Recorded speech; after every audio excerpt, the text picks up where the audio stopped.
Aerophobia, the fear of flying. Lots of us have experienced it at some point in our lives. That moment when you get on the plane, the door is sealed, and you know for the next few hours there is no turning back.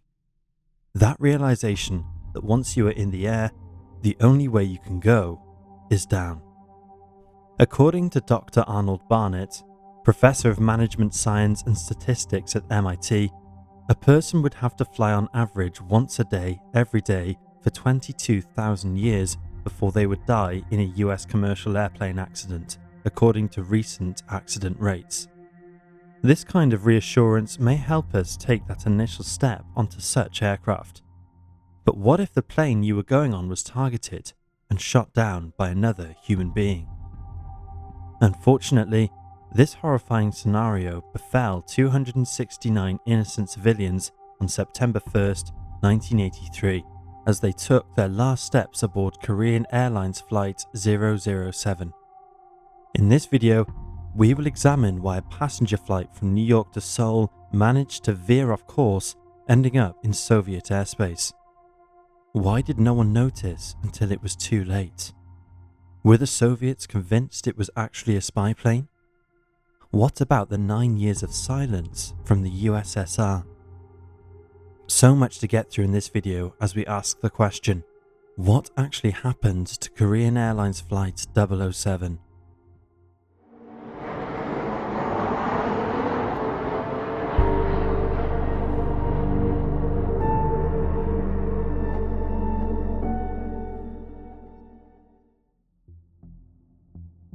It's 1983.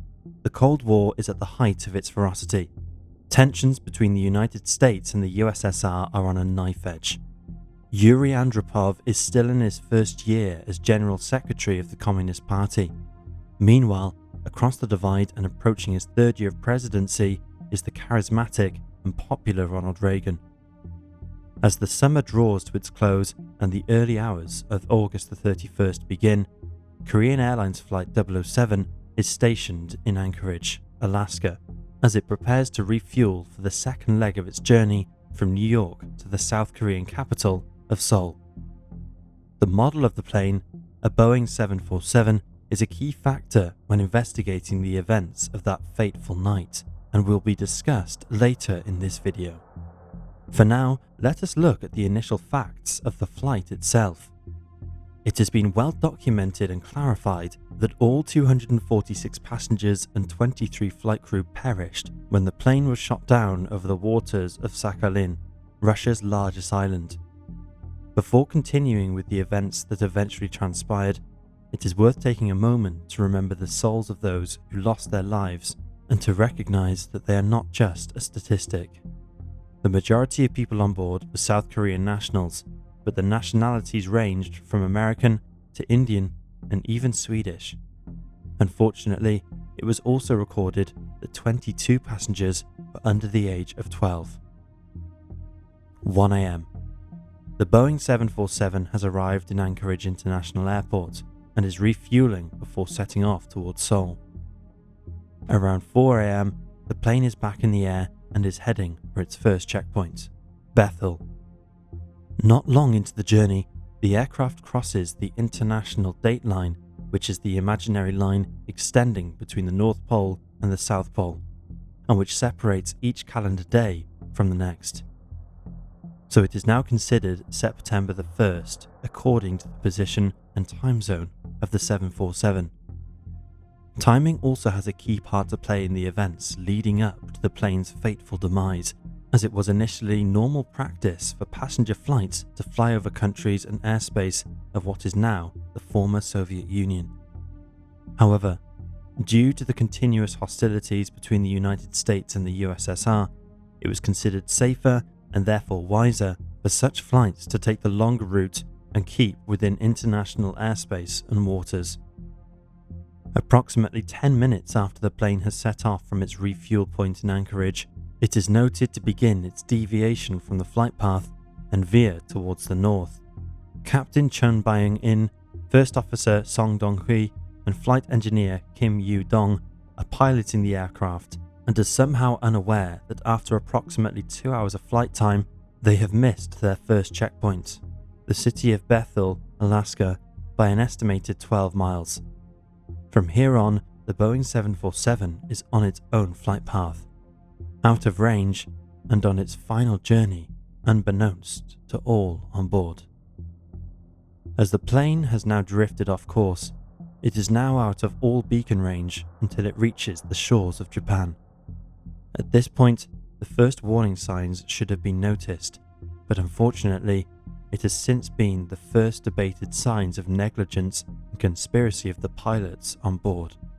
According to professional aviation investigator Ron Schleid, one of the most important mysteries of Korean Flight 007 was the fact that the inertial navigation system, INS, was not activated during the course of the plane's journey. This system, which in modern terms is likened to GPS, is a navigational device that uses computerized motion and rotation sensors to accurately guide such aircraft on its correct aerial path, and would be identified by ground-based beacons. Another debate and argument from the deceased relatives was in reference to this system, as the INS has to be initiated and turned on manually by the piloting crew. Though the navigation and routing of the aeroplane can be linked to the autopilot function, another manually engaged system, the INS was never switched on at any point during the flight.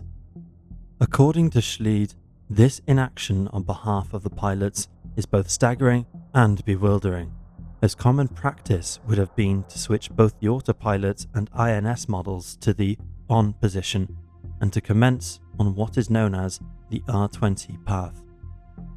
This would have meant that the plane, its pilots, and all those on board would have been back on track and proceeding in the correct direction towards Seoul, avoiding all suspicious airspace and ensuring that each ground-based beacon in its path had spotted and recorded its flight plan.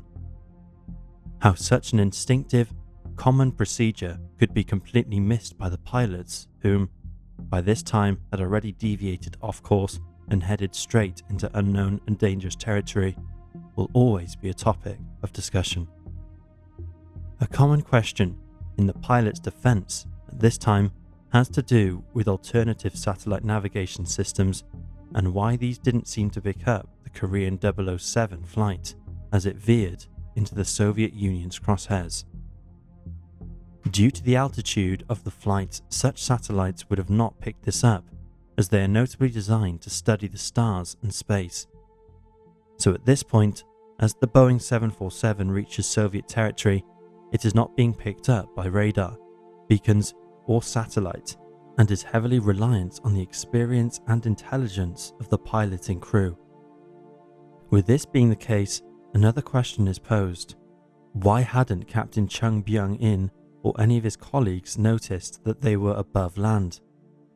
By now, the flight is clearly off track and is entering Kamchatka, a 1,250 kilometer long peninsula which stretches along the far east of Russia.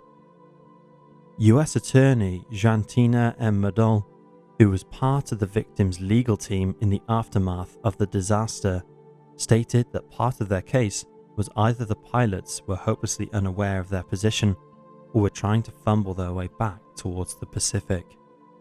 Regardless, the Soviets have now spotted the craft on radar and prepare to send their jet fighters up into the sky, as well as the man who fired the shot to end Korea Flight 007, Major Gennady Osipovich.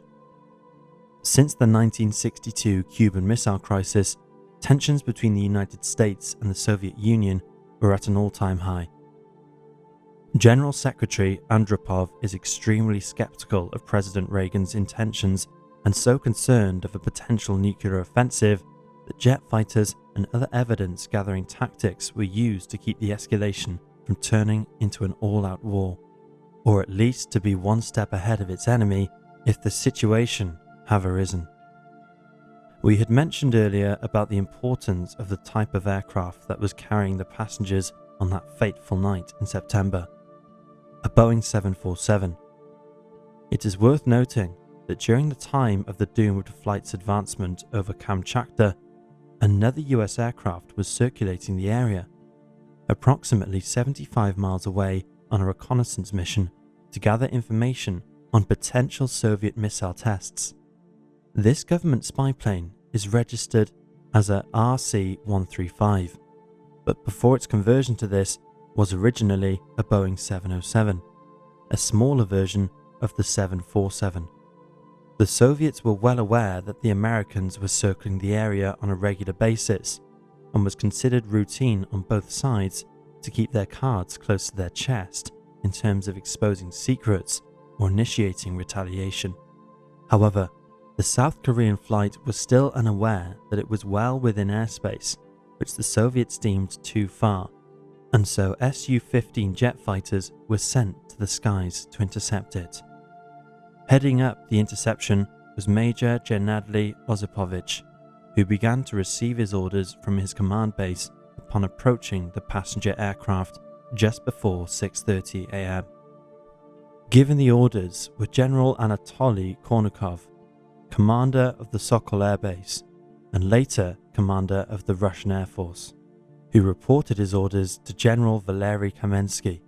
Both men initially debated the situation and reaction to the 747's unusual status, as in situations such as the one they found themselves, certain checks and responses have to be conducted before an attack is ordered.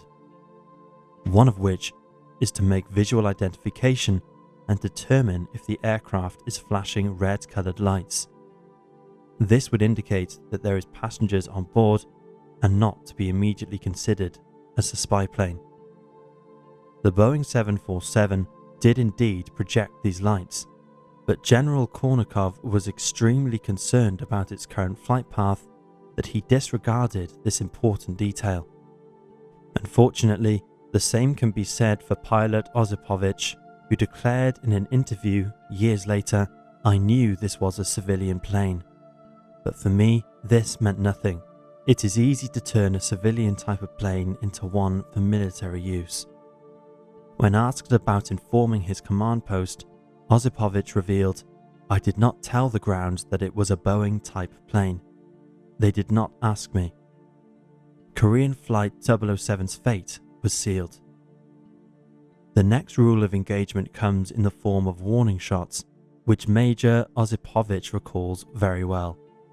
It was reported that over 200 rounds were fired towards the passenger plane, but due to the type of shells being less effective and the fact that the 747 was now ascending in altitude, meant that the action was hopeless.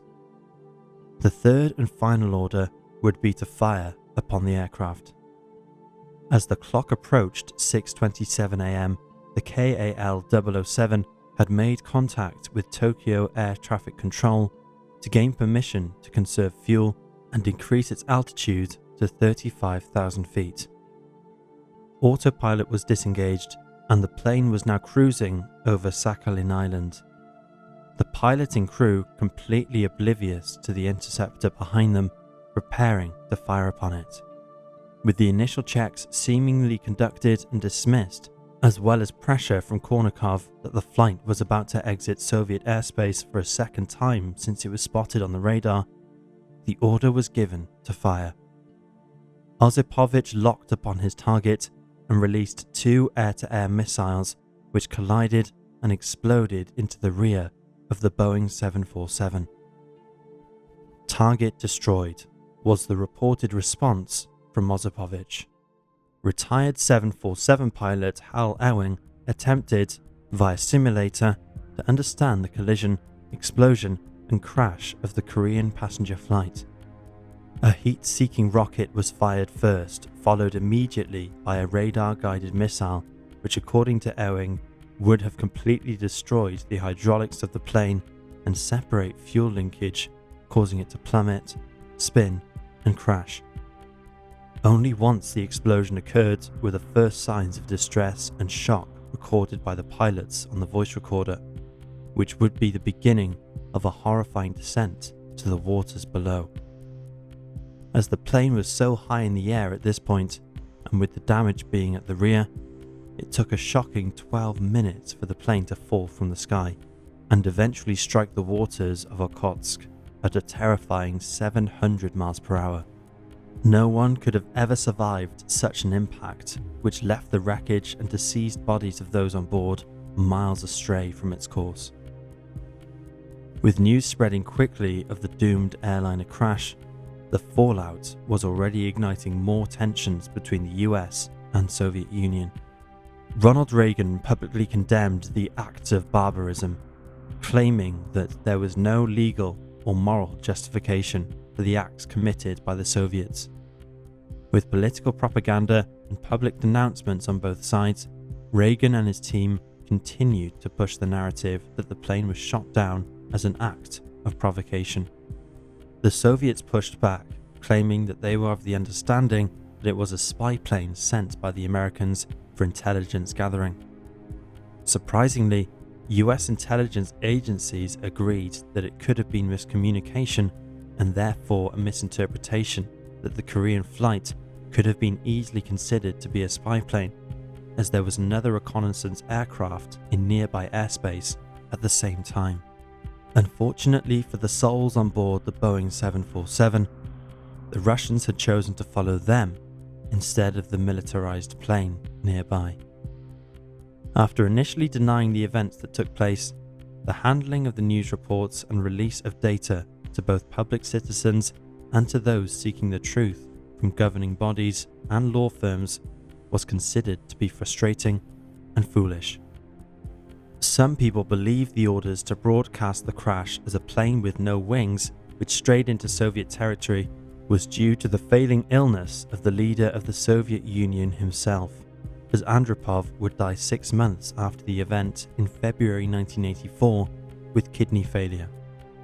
As the Cold War came to an end due to the disintegration of the Soviet Union over economic issues, it would take until 1993 before any real evidence was presented. The denials of any such attack on the plane were eventually thrown out, as Japanese and American agencies were able to ascertain intercepted communications and voice calls of the event from the Soviet standpoint. Due to this, an investigation was launched by the United Nations International Civil Aviation Organization, ICAO, in 1992, and with the assistance of Russian President Boris Yeltsin providing them with all relative documents and black box recordings, they were able to make a final decision a year later on what happened that day. The main points of their findings was that the pilots had completely forgotten to select the INS system or had failed to engage its setting until after it was too late and had veered too far off course. It also concluded the condemnation of the shots fired and would later amend the Convention on International Civil Aviation by banning the use of military weapons against civilian aircraft whilst in flight. The third and critical point was that there was no evidence to suggest that the 747 had secretly been a spy plane and had been reconfigured to appear as a passenger flight. Should this have been confirmed, the defamation and witch hunt of all senior members of Reagan and his coalition would have been even bigger than that of the 1970s Watergate scandal.